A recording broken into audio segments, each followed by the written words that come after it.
Hola, sóc la Jèssica i sóc pilot d'avió comercial. Vaig començar a estudiar just quan vaig acabar l'institut i la idea de ser pilot ve des que era molt petita. Quan tenia 5 o 6 anys em van enviar els meus pares amb el meu germà a volar a casa dels meus avis i vaig entrar a la cabina de l'avió, vaig veure molts botons i molts colors i des d'aquí va sortir la meva primera decisió. I tu qui ets? Doncs jo soc el Cristian, soc tècnic audiovisual especialitzat en luminotècnia. M'hi dedico al món de l'espectacle des de fa uns 6 o 7 anys i tot va començar arrel d'estar una mica perdut a l'hora de seleccionar què volia estudiar i buscant vaig trobar que hi havia gent que s'hi dedicava al món de l'espectacle, del teatre, de les festes. Buscant i amb l'ajuda de l'institut vaig trobar que hi havia escoles que s'hi dedicaven a la formació d'aquesta especialitat i a poc vaig anar decidint cap a on tirar en el món de l'espectacle i va ser la il·luminació. A dia d'avui he tingut una experiència bastant xula al llarg de la meva carrera i ara estem on estem, gaudint de la feina. I què és el que fas ara mateix? Doncs ara mateix acabem de tornar d'una experiència molt intensa amb el Mago Pop. Hem estat als Estats Units durant 3 mesos a intentar vendre aquest espectacle als americans. Ha estat un èxit i la veritat que ha sigut a nivell personal una experiència molt forta, molt intensa i molt bona a nivell capacitats, perquè he sabut trobar els meus límits i al final t'ha fet entendre el per què he escollit aquesta feina.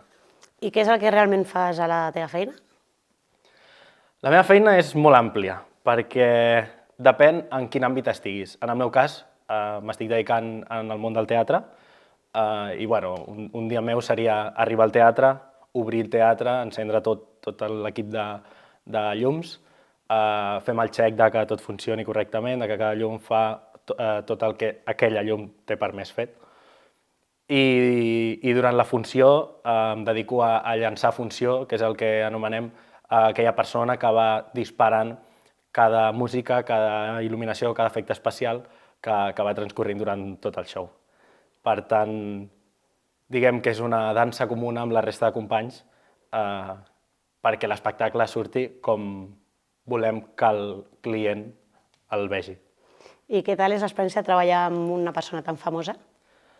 Doncs és curiós. Al final, el Mago Pop és una persona famosa i a la vegada és l'empresari d'aquella empresa. Llavors, sempre s'ha de lluitar amb el que aquella estrella, perquè al final és una estrella i és una marca, vol que es mostri a la gent i al final és un empresari, llavors ha de calcular números i ha de tenir molt clar que tot li funcioni. Llavors és curiós, és una manera d'aprendre molt ràpida perquè al final és un nivell molt alt i tu sempre has d'estar en aquell nivell independentment de les teves capacitats físiques o saludables. Llavors sí que és veritat que és complicat en algunes situacions perquè no tots estem en el 100% de cadascú, però és curiós i et fa veure el que et comentava, els límits de cadascú. I en el teu cas, quin seria el teu dia a dia? Doncs el meu dia a dia és... Tu tens una base Totes les companyies aèries tenen diverses bases de feina. A tu et toca una base, la que sigui. En el meu cas és Astúries. Llavors jo començo sempre el meu vol des d'Astúries. Normalment fem 4 vols al dia i acabem a la mateixa base on hem començat. Això seria lo normal. Llavors el meu dia a dia és, si per exemple estic de matins, m'aixeco d'hora del matí, 4, 5 del matí, i fem 4 vols. Podem anar a Canàries i tornar, podem anar a França, Itàlia, Europa, normalment. És una companyia de curt radi.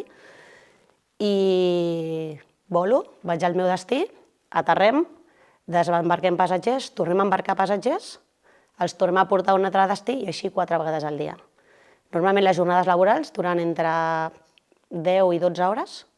A vegades algun dia tenim sort i en fem 8. No més de 12 mai.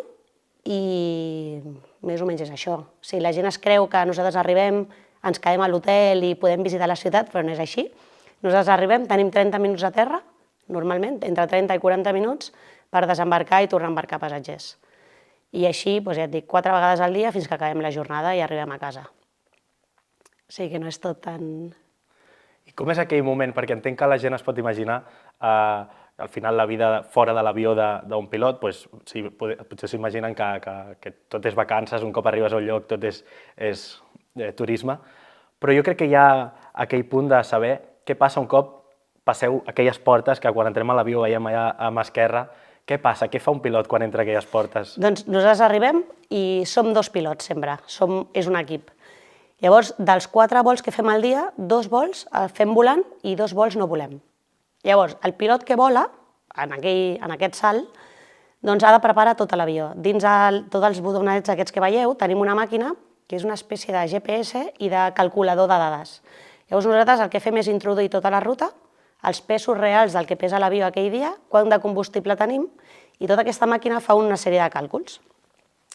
L'altre pilot, mentrestant, dona una volta a l'avió, fa una inspecció tècnica de tota la part exterior de l'avió, que tot estigui bé, visualment. Evidentment, prèviament, manteniment ha fet una inspecció a l'avió durant la nit i nosaltres mirem només per fora que tot estigui bé, no? Repostem el combustible i l'altre, mentre, va ficant totes les dades a dins. Tenim un pla de vol que ens l'envia a l'oficina i ens diu uns previs càlculs que han fet ells, no? Llavors, de totes les distàncies que hem de recórrer, del gas de combustible, de quina alçada és la millor, de com ens afecta el vent en aquell moment, i tot això és el que nosaltres anem introduint. Un cop hem fet tot això, mentrestant van embarcant passatgers, anem repostant i demanem autoritzacions a la torre de control. Els diem que ja estem llestos, que hem de posar en marxa els motors.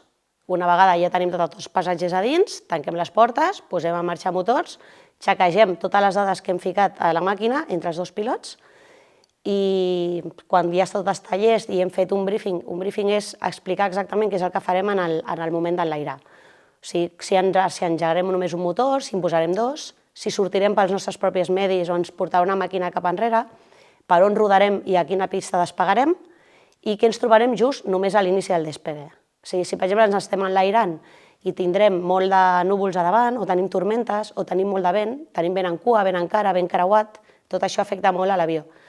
I tot això és el que parlem entre els 2 i ja despeguem.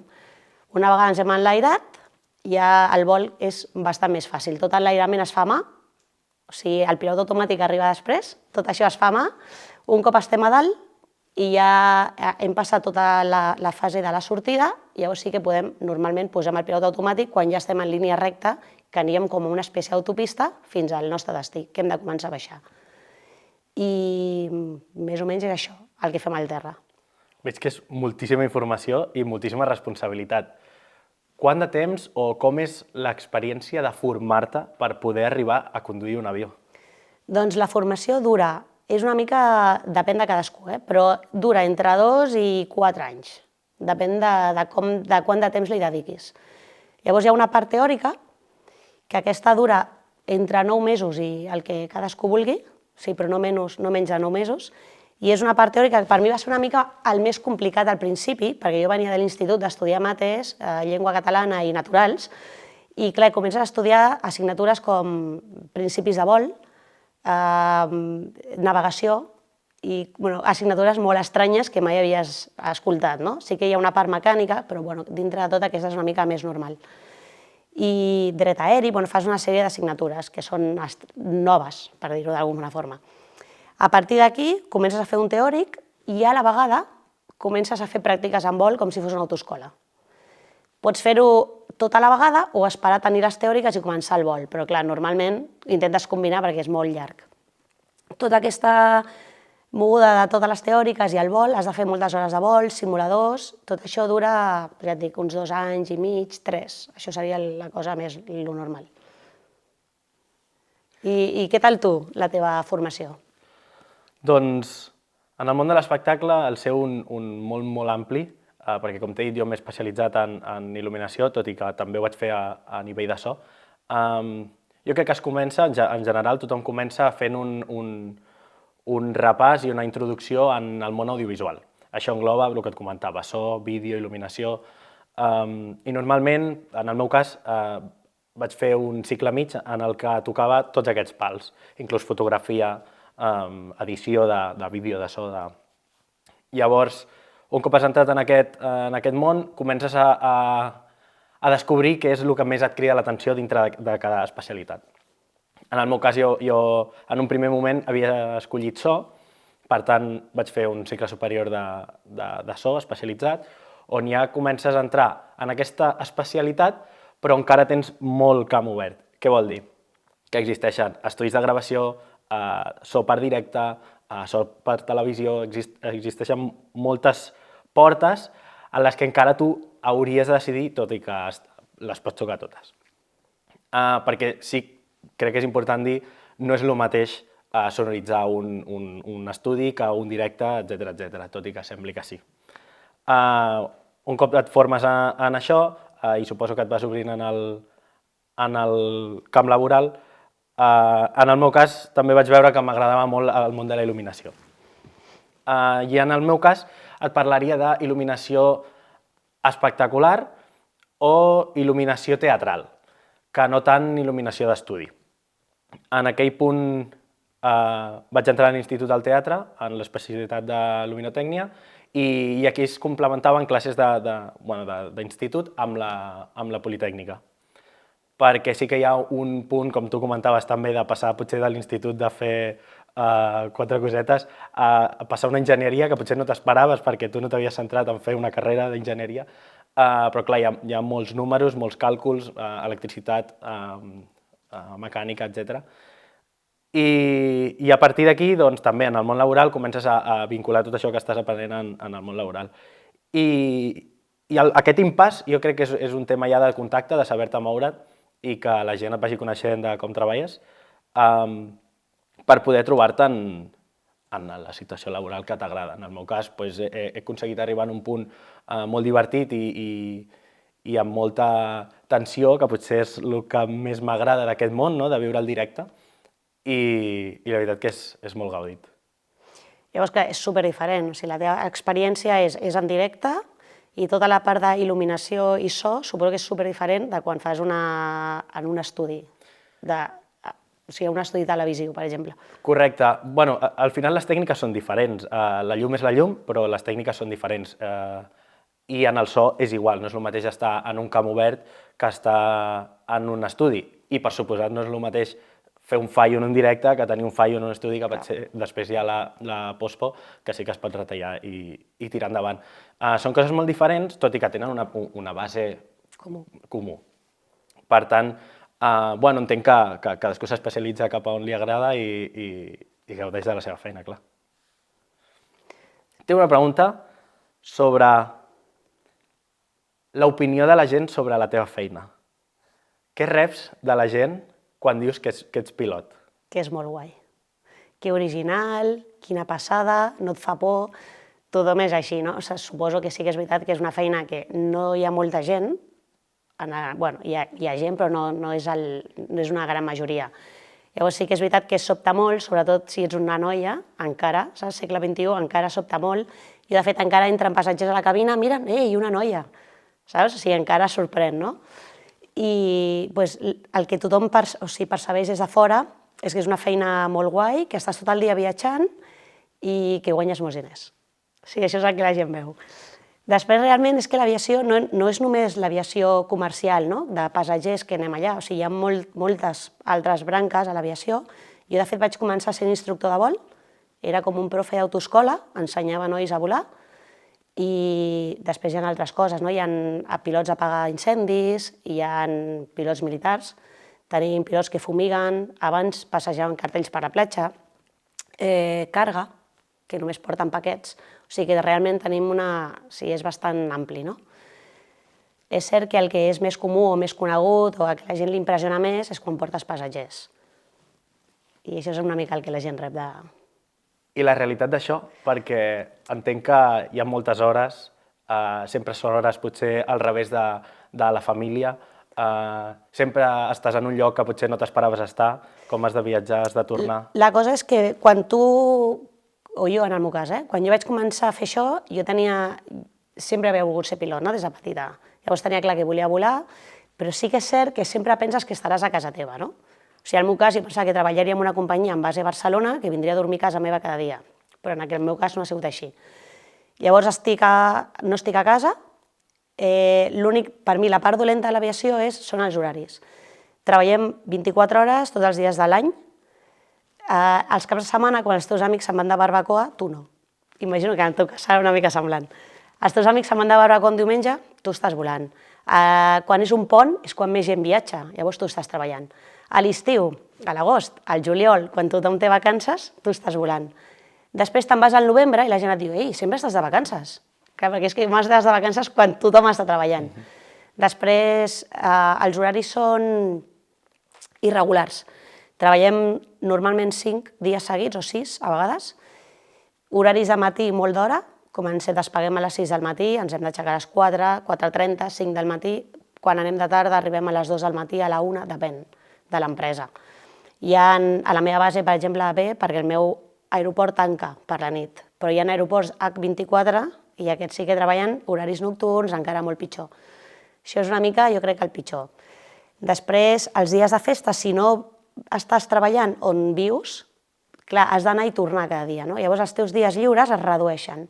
Potser tens 3 dies de festa, però aquests 3 dies necessites un dia per tornar a casa, o migdia, per tornar a casa, estàs un dia a casa i a l'endemà t'estàs tornant. O sigui que realment, després estàs fora, estàs sol, a no ser que t'emportes la teva família i passes moltes hores que no hi ha ningú, no? Que estàs tu. Llavors, bueno, t'has d'acostumar una miqueta. Això és la part dolenta, no? De la feina, per mi. La part bona de la feina, per mi, he aconseguit que el que era la meva passió és la meva feina. Llavors, realment no treballo mai. Jo no dic vaig a treballar, jo dic vaig a volar. Saps? Demà volo i te'n vas a volar, veus com surt el sol cada dia, aquí plou, però tu travesses els núvols i sempre fa sol. Veus a posar-se el sol, veus tot des de dalt i és guai, no? Tens una oficina que es mou, totes les teves vistes des de dalt són molt xules, cada dia és diferent, un dia tens vent, un dia tens pluja, un dia està calmat, un dia fa calor, o sigui, és sempre diferent. Llavors, això és la part bona de la feina, no? I tu per conciliar, imagino que estàs una mica com jo, no? És exactament el mateix, però és una cosa que m'agrada molt recalcar, perquè sí que és veritat que trobo que quan una persona troba la feina de la seva vida o el que en un primer moment podria ser un hobby, en el meu cas, perquè entenc que ser pilot no pot ser un hobby, sí, una mica, o podria ser-ho, clar, és com que has d'estar agraït i has d'estar agraït de qualsevol manera. I això vol dir que si has de fer hores, clar, hi ha sempre comentaris de home, és que estàs fent el que t'agrada, home, només faltaria, si estiguessis en una fàbrica, home, és que... I sempre has d'estar agraït a que has fet la feina, estàs treballant del que t'agrada. Quan, en els dos casos, s'ha fet una formació, has lluitat per allò que volies fer, llavors que serveixi com a excusa de, ja està bé, o inclús a vegades si coses que no estan ben pagades o que podrien ser millors, t'has de conformar perquè, clar, estàs fent el que a tu t'agradava. I no ho trobo bé, llavors m'agrada molt que estem en situacions molt similars a nivell horaris, a nivell disponibilitat, perquè sí que és veritat, acabo d'estar, per exemple, 3 mesos als Estats Units i un cop t'has pujat a l'avió per anar cap allà, estàs a disponibilitat contínua cap a l'empresa o cap a la teva feina, perquè al final estàs allà perquè has de treballar. I jo tinc molts comentaris de home, però hauràs conegut allò, hauràs estat allà. Sí, clar, algun dia tens per escapar-te, però no és el que la gent s'imagina. Tu no has anat allà a fer turisme, a conèixer. Tu estàs treballant. I en molts casos, un cop has acabat la teva feina, no tens ganes de fer turisme, tens ganes d'anar a casa, descansar o estar amb la gent que t'acompanya. Llavors, sí que és reconfortant per tu mateix dir estic fent la feina que volia fer, però té un sacrifici. Està clar. Llavors, és curiós perquè per mi és la lluita constant amb la gent de fora. Sembla que un cop has escollit ja ho tens tot fet i hi ha aquell punt de fer entendre a la gent que no és la feina que tots s'imaginen, que per suposat tu saps veure de les coses dolentes la part bona, però també hem lluitat i estem lluitant contínuament. Sí, jo sempre dic, o sigui, al final sí que és cert que, evidentment, és original, és una feina bona. Jo crec que totes les feines en les que no cobres malament o estàs per sobre de la mitja és un sacrifici a part. O sigui, vull dir, a tu et paguen diners perquè perds coses. O sigui, és així. perds amics, perquè tots els amics que tenies, o com a mínim jo, els amics que jo tenia a l'escola, que tenen una vida normal, no? Caps de setmana lliures, al Nadal, deixen de trucar-te. O sigui, els caps de setmana et truquen, ei, anem a no sé on, una festa, vens? No, no puc, estic volant. Vale. Et truquen la setmana següent, però després deixen de trucar-te, no? Després tu tens festa un dimarts i un dimecres, tothom treballa, els truques, no? És que nosaltres treballem, és dimarts, i tu, clar. Però per tot el dissabte també és un dimarts, no? Clar. I al final és un sacrifici. O has d'estar fora de casa, moltes hores, que això, fins que no has estat fora, ningú sap, perquè realment estàs sol. O sigui, és veritat que estàs envoltant de gent, però no són els teus amics, vull dir, són els teus companys de feina, no? Que és el que tu dius, jo busco la part bona, jo estic supercontenta, estic encantada i segurament tornaria a escollir una altra vegada aquesta professió, però és cert que tot té alguna bo i alguna dolent, no? I escolta'm una altra cosa que tinc curiositat. Què tal és en Mago Pop i com és la vida amb ell, al voltant? Doncs, bueno, com et comentava, al final és una estrella, és una marca, és una persona coneguda. És un noi molt ambiciós, que suposo que si està on està és perquè s'ho ha treballat. És una persona que té molt clar on vol arribar, però a la vegada és qui dona la cara perquè jo arribi. I vull matitzar això una mica perquè és la marca, no? És el logo, diguem, la seva cara és el logo de la seva feina i de la meva feina. I al final tots lluitem perquè aquella marca segueixi estant on estan i segueixi venent el que ven. Sense vosaltres, ell podria haver arribat on és? Suposo que la resposta seria no, però no sense nosaltres, sinó sense gent que l'acompanyi. Llavors, això entenc que en el teu també, la persona que crea una aerolínia, sense els seus pilots, sense els seus auxiliars, etc., no arriba a cap lloc. Llavors, sempre hi ha un equip, és evident. Sí que hi ha un punt que estem parlant en aquest cas de màgia i que al final estem treballant tots perquè el públic visqui una experiència. Llavors, és un ball, és una dansa que es fa perquè el públic rebi el que tu vols que rebi. I torno a dir, parlem de màgia. Per tant, vols que hi hagi coses que les vegin i vols que hi hagi coses que no les vegin. En el meu cas, et puc dir alguna coseta, però sempre en el món confidencial, que si vols ara parlem una mica. En el meu cas, en el moment de llançar llums, estem donant més èmfasis en els punts que més volem que es vegin o apagant aquelles zones que potser no ens interessa que la gent vegi. Sempre hi ha una frase que es diu en el món de la màgia que és que el mago te entretiene mientras tus ayudantes hacen magia, no? Llavors, pot ser real, pot no ser real, al final tu el que vols crear és il·lusió, que trobo que és una de les coses, o és la cosa més bonica de la màgia, i del món de l'espectacle, perquè jo he descobert una cosa que és, o he reafirmat en mi mateix, que jo faig això per la reacció que té la gent veient la meva feina. I sí que et diria que és que jo treballo per això, treballo pel sou i treballo per veure com reacciona aquesta gent. Perquè al final és allò que et diu, jo vull dedicar-me a això. Llavors, tornant a això que comentava de la confidencialitat, clar, estem parlant de màgia. La màgia té una cosa molt maca, que és que ningú explica res. Sempre hi ha persones que cuenten i fan cosetes, però ningú explica res. I ningú explica res perquè és tan maco crear il·lusió que si jo ara mateix ja tu t'explico com es fa un truc, tu ara sabràs el truc, no faràs res més, perquè no faràs res més amb allò, i hauràs perdut la il·lusió. Això és veritat. Llavors, tu defenses una il·lusió, és molt curiós, perquè no estàs defensant res tangible i vols que segueixi en la foscor una cosa que molta gent té aquesta informació, però ningú explicarà. Llavors és molt maco. A la vegada és un tema ja a nivell també laboral, que si jo t'ho explico tu, arribarà un punt que jo em quedaré sense feina, no? I tots volem treballar. Llavors, trobo que és aquest vincle que té la màgia amb els seus propis treballadors. I en el teu cas, em sembla que tens alguna coseta de confidencialitat? No, tenim signat per contracte que no et puc dir de quina empresa estic treballant i, evidentment, com funciona per dins i tota la part econòmica, no? Tota la resta sí que no tinc cap... No, puc explicar-te tot el que vulguis. No, perquè clar, nosaltres és diferent, no? La nostra feina, jo no treballo amb una persona coneguda. Si al final són tots anònims, ens assentem allà, us portem de A a B i és... I a nivell de vol, en cas de que alguna cosa no funcioni o no estigui anant com toca, tu no dones tota la informació a totes les persones que estan volant. Com els passatgers intentem dir el menys possible, no? Realment, si tenim un fallo tècnic, de fet estem entrenats, cada 6 mesos nosaltres anem al simulador i només fem fallos. Sempre són diferents, alguns es repeteixen, els de motor sobretot, i ens entrenen cada 6 mesos. És com un examen. Si no el passem l'examen, ens paren de volar. No és tan guai. Al final, estem examinant-nos cada 6 mesos d'això. Llavors t'entrenen, tens un fallo, com actuar i com dividir una mica la cabina, no? Perquè hem de volar i hem de fer moltes coses. Hem de parlar amb els nois de darrere, amb els auxiliars que tenim a darrere, has de parlar amb els passatgers, has de parlar amb la companyia i amb la torre de control, què és el que està passant, quines són les teves intencions i què és el que faràs, no? Quina és la gravetat del problema i com la solucionem, prioritzant les coses més importants fins a les menys importants. No sé què puc dir-te, però imagina que si tenim un fallo de motor us donareu compte, perquè es para un motor, no? Es sonarà i sí que et notaràs.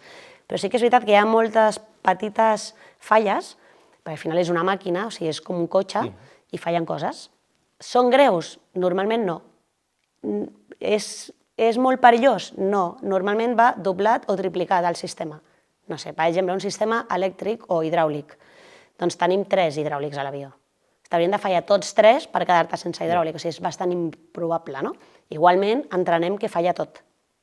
Que et falla tot i és un drama i tal, no? Llavors, si és algú petit, els passatgers s'arriben a enterar? No. Si és una falla que t'obliga a desviar-te, evidentment els has d'informar, no? Però clar, no els hi direm... És que fa molta por. Llavors, clar, estàs a l'aire, no és un cotxe que el pares i la gent es baixa. Llavors sí que informem, però no del tot. Si no dius mentires, però tampoc els dius tota la veritat. Si és una cosa molt greu, sí que has de dir, no? Si tenim un fallo motor o el tren, a les rodes, el tren d'aterratge no baixa o no es queda blocat. Quan aterrem pot ser greu, no? Això sí que ho hauríem d'informar. No sé, ha de ser alguna cosa molt específica perquè els passatgers sí que se n'adonin compte que alguna cosa està passant, no? Si no, no els diràs res. És curiós i espero que no t'hagi passat mai i no et passi mai, però a nivell psicològic també entenc que es fa alguna prova, es fa al pilot per saber si té capacitat... Si estem locos. No, home, però per saber si està capacitat per viure un moment de tensió com aquest, per reaccionar, per informar, per actuar. Sí, ja t'estic dient que tu abans de fer... Una cosa és volar l'avió, que això pots fer-ho tu, jo i tothom. Tothom pot arribar a volar un avió com conduir un cotxe. És cert que el que sí que entrenem és aquestes coses. Realment al simulador no anem a volar un vol d'A a B que no passi res, perquè això ja ho fem cada dia. Tot el que estàs és treballar sota pressió i amb falles, no? Llavors comencen a fallar-te coses, a vegades són petit, és un fallo petit o menor, i a vegades és un fallo molt greu i després un altre fallo greu fins que ja no aguantes més, no? Ells van pressionant, et van arraconant, fins que a l'estrès et supera, no? De fet, és molt fàcil fer que tu surtis d'aquí, perquè ells van posar... Tu vas aguantant bé, et posen un fallo, ho fas bé, ara tens un altre problema. Ara vols entrar en un aeroport i no et deixen entrar perquè l'han tancat per algun motiu. I tota l'estona et van arraconant, cada vegada més complicat, fins veure fins on arribes, si vas superant o no totes aquestes fases. I això és una mica els entrenaments que fem. A la vida real, evidentment no ho sabrem fins que ens passa de veritat, perquè no pots saber... Passa el mateix amb els auxiliars de vol. Amb els passatgers, ells entrenen o fan una sèrie anuals, fan una sèrie de performance de teatre, que és un avió i un passatger es posa malalt, l'altre no sé què, i el dia has de donar oxigen, o crides a un metge, o fas coses, no? Fas unes pràctiques. Però realment, fins que no veus un passatger que se t'està morint, no saps com actuaràs, no sap ningú. Clar, si no has entrenat això, imagino que encara serà pitjor. I en el meu cas, molt greu, no m'ha passat res. He tingut diversos fallos a l'avió, bastants, uns quants. Res greu, com per obligar-me a desviar-me a un altre aeroport o per fer... o que se m'hagi mort un passatger. Sí que és veritat que es posen malalts, has d'intentar aterrar el més ràpid que puguis, avisar a tots els metges, intentar avisar un metge a bord perquè pugui estar atenent a aquest passatger, i ell decideix si és greu o no és greu, perquè nosaltres no som metges. I mecànicament he tingut algun fallo, però bé, res greu i fàcil de solucionar. Els passatgers al final tampoc se n'assabenten d'això. Això que comentaves de metge, clar, tu un cop estàs volant, si l'avió porta un metge o tu No. sol·licites als passatgers si hi ha algú... La cosa és que no portem metges a bord, però és supercuriós. Sempre que necessites un metge hi ha algú.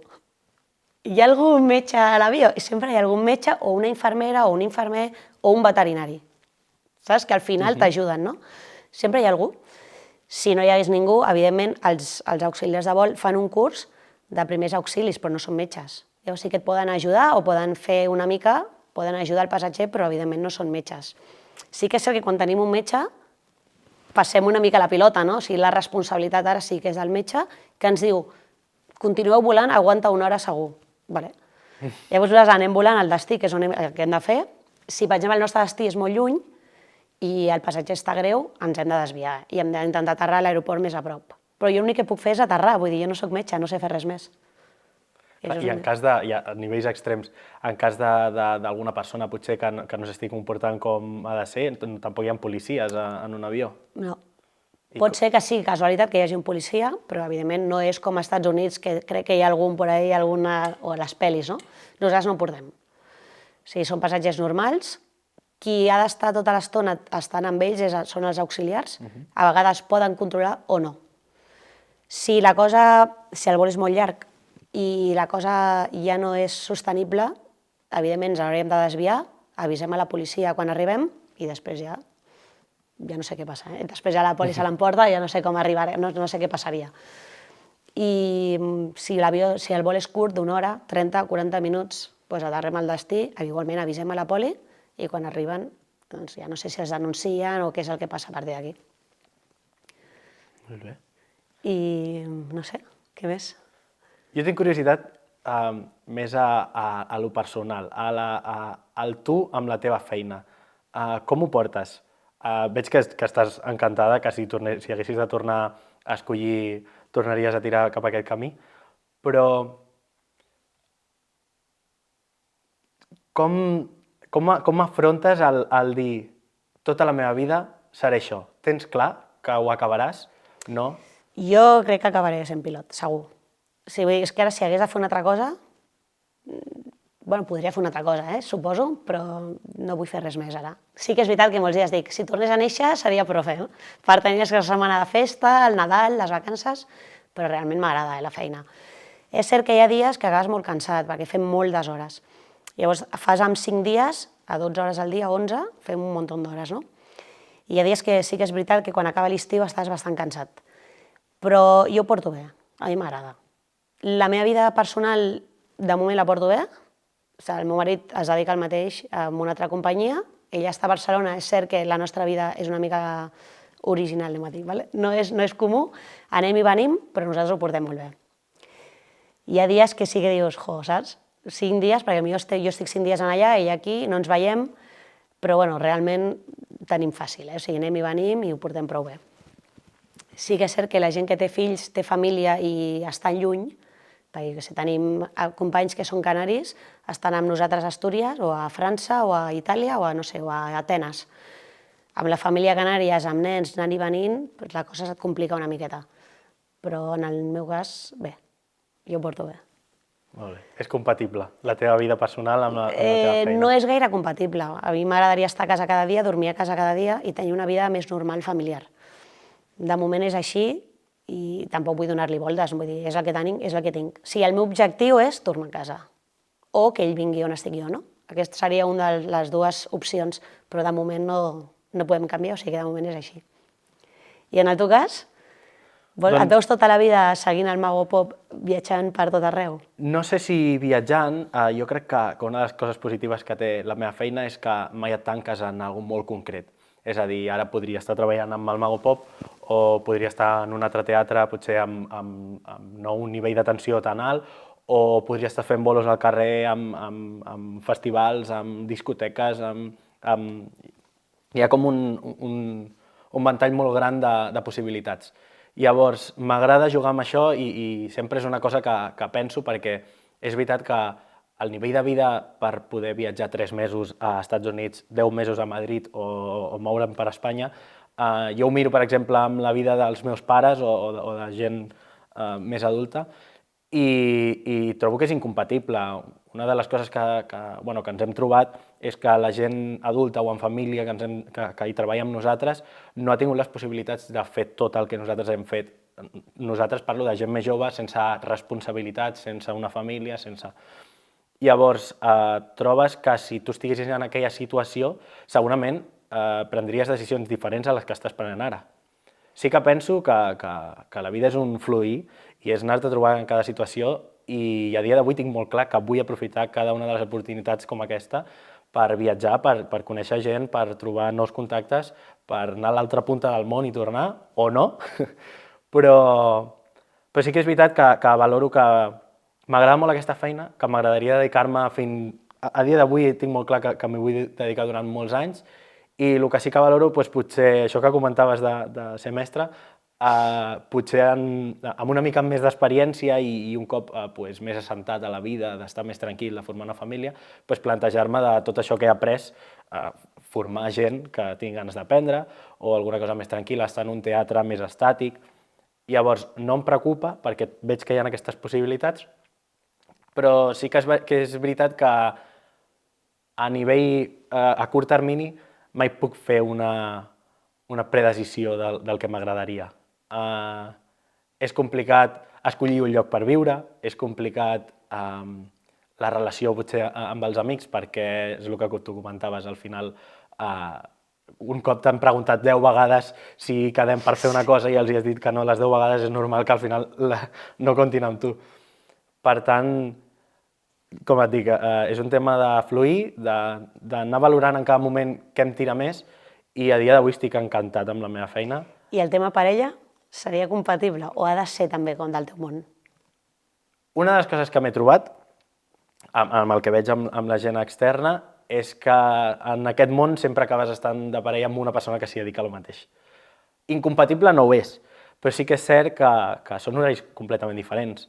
Llavors, buscar una parella de fora d'aquest món, que segurament et creuis a casa mentre un surt i l'altre entra, és bastant incompatible, o almenys el nivell de relació que jo m'agradaria tenir, de compartir vivències, de viatjar, d'estar junt amb aquella parella. Però no és un tema que em preocupi perquè al final hi ha molta gent que s'hi dedica en aquest món. Probablement una de les coses més maques és compartir la teva feina, perquè moltes vegades entenc que en una parella no hi és això, perquè són persones diferents, i a vegades hi ha coses que no has d'explicar perquè aquella persona ja sap pel que estàs passant. Llavors trobo que és molt maco i que són situacions diferents. Suposo que la persona que s'hi troba en una situació com la nostra, que sempre anem al revés del món, que ens diuen, en un primer moment ens costa, perquè tots ens costa, perquè ens han educat amb la família normal i tot com ha de ser, però acabes descobrint que no és així, que hi ha altres maneres de fer-ho i que t'agraden aquelles maneres de fer-ho. Llavors, suposo que és anar trobant-se en cada moment amb aquella situació i a dia d'avui accepto aquesta vida. L'accepto i estic content amb ella. No és algo que no em deixi dormir per les nits, no és algo que em preocupi. Sí que és cert que encara arribo no sé, al Nadal i trobes amb la família i et comenten què, la pareja, què, no sé què, i al final dius, voy al revés del mundo, no? I sempre m'ho dieu. Llavors, la meva feina canvia, la meva vida personal canvia, ara estic aquí amb vosaltres, o sigui, gaudiu d'això i ja està, i passem-ho bé. Doncs sí. Doncs no res, jo crec que ja ens hem fet una idea una miqueta del que fem. Doncs espero que et vagi superbé, Igualment. que tinguis nous projectes i que continuïs viatjant molt. Igualment.